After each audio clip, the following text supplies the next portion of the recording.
महाराज जी, आपके चरणों में कोटि कोटि नमन। कभी कभी घरेलू कार्यों से या रिश्तेदारों के पिछले और वर्तमान व्यवहार से मेरा मन बहुत आक्रोशित हो जाता है और फिर मुझे अपने आप पर भी गुस्सा आता है। मैं अपने भगवत मार्ग पर सही नहीं चल पा रही। नहीं, इसमें देखना है कि गुस्सा आना हो सकता है, दुख आना भी हो सकता है, हमें सहना पड़ेगा।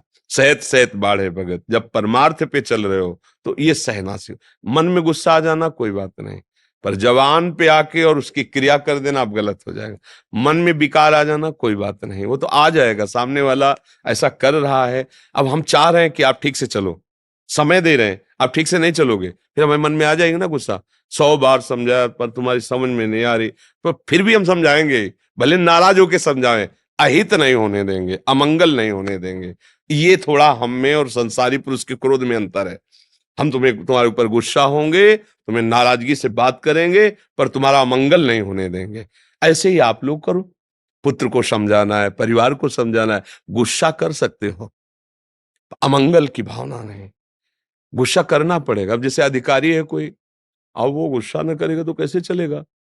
कुछ लोग ऐसे होते हैं जो कड़वी भाषा ही समझते हैं, प्रेम की भाषा नहीं समझते हैं, और आप ऐसा ऐसा ऐसा, तो फिर वो समझ, जैसे बच्चा है बार बार प्यार से आप ऐसा ना करो, नहीं समझेगा। अगर ऐसा कि थप्पड़ मार देंगे तो बार बार कड़वा भी बोल लिया, अच्छे से नहीं समझते तो फिर बहुत दुख होता है। तो भगवान के ऊपर समर्पित कर दो कि सारे सृष्टि को आप चलाते हो, आप भी इनको देख लीजिए, हमारे बस की बात नहीं, हम तो आपकी शरण में, सब बात बल जाएगी। अब अगर हमारे संभाले नहीं संभल रहा तो बात हम अपने भगवान को दे देते हैं कि प्रभु आप संभालो, और वो संभाल लेंगे। वो तो सारी सृष्टि को संभाले, अपने निश्चिंत होकर के नाम जप करें, जो हमारे हृदय में क्षोभ हो उसे शांति से सह जाए, वही तपस्या हो जाएगी, वही भक्ति बन जाएगी। और देखो भगवान सबको संभाल रहे हैं, जितना हमें सेवा दी उतना हम कर लेते हैं, फिर जब नहीं होता तो भगवान संभाले, फिर उनके ऊपर दे देते हैं। जो बुद्धि पर भी शासन कर सकता है उसका नाम विवेक है। विवेक के द्वारा बुद्धि युक्त होती है तो मन को शासित कर लेती है, मन को अधीन कर लेती है। नहीं तो जैसे हमारे सुना कि ये नहीं करना चाहिए, मन प्रेरणा कर रहा है और हम कर बैठे, तो इसका मतलब बुद्धि निर्णय ठीक नहीं कर पाई। क्यों? क्योंकि उसमें विवेक नहीं है। और विवेक प्राप्त होता है सत्संग से, शास्त्र स्वाध्याय से, भगवान की भक्ति से। बिना विवेक के शासन नहीं कर सकते। मन बहुत बड़ा तूफान है, वो जब अपने रंग में आता है तो किसी को नहीं बख्शता है, वो करवा ही बैठता है जो उसे करवाना होता है।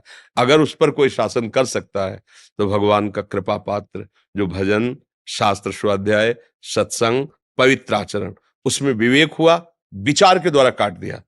ऐसा ऐसा ऐसा अंदर ही विचार आया और बाहरी किसी सहयोग की जरूरत नहीं, और शांत हो गया। अगर विवेक नहीं है तो फिर सीधा आक्रमण मन का होता है, और मन जो जलन पैदा करता है उसको सह पाना बहुत कठिन होता है।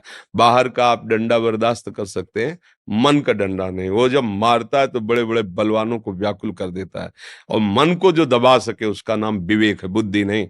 विवेकवती बुद्धि मन को शासन में ले लेती है। अभी अपने लोगों की दुर्दशा है, विषय ने इंद्री को वश में कर रखा है, इंद्री ने मन को वश में कर रखा है, मन ने बुद्धि को वश में कर रखा है, जो चाहता है वो सब करवा रहा है। और इसका उल्टा होना चाहिए, बुद्धि मन को वश में रखे, मन इंद्रियों को वश में रखे, इंद्रियां विषयों से विरक्त हों। अब हम ऐसा कोई दृश्य देखा, कोई भोग देखा, मतवाले हो गए, तो हमारा पूरा सिस्टम उल्टा है, नष्ट होने वाले मार्ग में जा रहा है। अब अध्यात्म का अगर ज्ञान हो, अध्यात्म से, तो इसको उल्टा करना है। और है ऐसा ही कि बुद्धि शासित मन, मन शासित इंद्रियां, और इंद्रियां निर्विषय, तब वो आनंद का अनुभव होता है। अभी बिल्कुल उल्टा है, छोटा छोटा विषय इंद्रियों को अधीन किए, मना खष्टान इंद्रियाणी प्रकृति स्थानी कर सती, ये प्रकृति हमारे मन को अधीन किए हुए, जो चाहता है वो मन हमसे करवा लेता है। इसलिए हमारी दुर्दशा हो रही है। कठिन से कठिन परिस्थिति में भी जो संभाल कर सकता है वो है विवेक, वो है विचार, वो है भजन, वो सत्शास्त्र स्वाध्याय, पवित्र आचरण। अब इनकी तरफ हम लोगों का ध्यान नहीं। जो मन आया सो खा लिया, जो मन आया सो पी लिया, जो मन आया सो भोग लिया, जैसा मन आया वैसा कर लिया, तो फिर वो बात अलग हो गई। इसलिए समझ में नहीं आता, और मन जैसा चाहता वैसा करवा लेता है।